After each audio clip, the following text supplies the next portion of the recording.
Hi guys, ഇന്ന് ഞങ്ങളുടെ ഒരു തട്ടിക്കൂട്ട് മണാലി വ്ളോഗാണ്. ലാസ്റ്റ് ജാനുവരിയിൽ ഞങ്ങൾ പോയ മണാലി ട്രിപ്പിൻ്റെ കുറച്ച് വീഡിയോസ് ഞങ്ങളിങ്ങനെ വ്ളോഗ് ആക്കാനൊന്നും അല്ലാണ്ട് ഞങ്ങൾ ഫാമിലിക്കും ഫ്രണ്ട്സിനൊക്കെ ഷെയർ ചെയ്യാനായിട്ട് ഞങ്ങളെടുത്ത കുറച്ച് ചെറിയ ചെറിയ വീഡിയോസ് എല്ലാം കൂടെ ചേർത്തിട്ട് ഉള്ളൊരു ഷോർട്സാണ് ഇട്ടേക്കുന്നത്.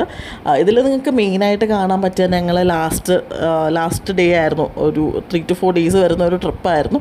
അതിൽ ലാസ്റ്റ് ഡേ ഞങ്ങൾ ചെയ്ത കുറേ ആക്ടിവിറ്റീസും അങ്ങനത്തെ കാര്യങ്ങളൊക്കെയാണ്. അതിൽ ആ കാണുന്ന ഈ സിപ്പ് ലൈനും ഇതെല്ലാം ഞങ്ങൾ ലാസ്റ്റ് ഡേക്ക് ഉണ്ടായിരുന്ന കുറച്ച് കാര്യങ്ങളൊക്കെ ആയിരുന്നു. ഞങ്ങൾ ട്രിപ്പിൽ ഏറ്റവും കൂടുതൽ ഫൺ ആയിട്ടുള്ള ദിവസവും അത് തന്നെയായിരുന്നു. ഭയങ്കര ഞങ്ങൾക്കിപ്പോഴും ഭയങ്കര മെമ്മറീസാണ് ആ ഒരു ട്രിപ്പിനെ പറ്റി. ഇപ്പോൾ ഒരുപാട് പേര് യൂട്യൂബിൽ അവരുടെ മണാലി ട്രിപ്പൊക്കെ ഷെയർ ചെയ്യുന്നത് കാണുന്നുണ്ട് റീസെൻ്റ്ലി. അപ്പോൾ ഞങ്ങൾക്ക് ഈ മെമ്മറീസ് എല്ലാം കൂടെ കൂട്ടി ഒരു ചെറിയ വീഡിയോ ആയിട്ട് ചെയ്തു എന്നുള്ളത്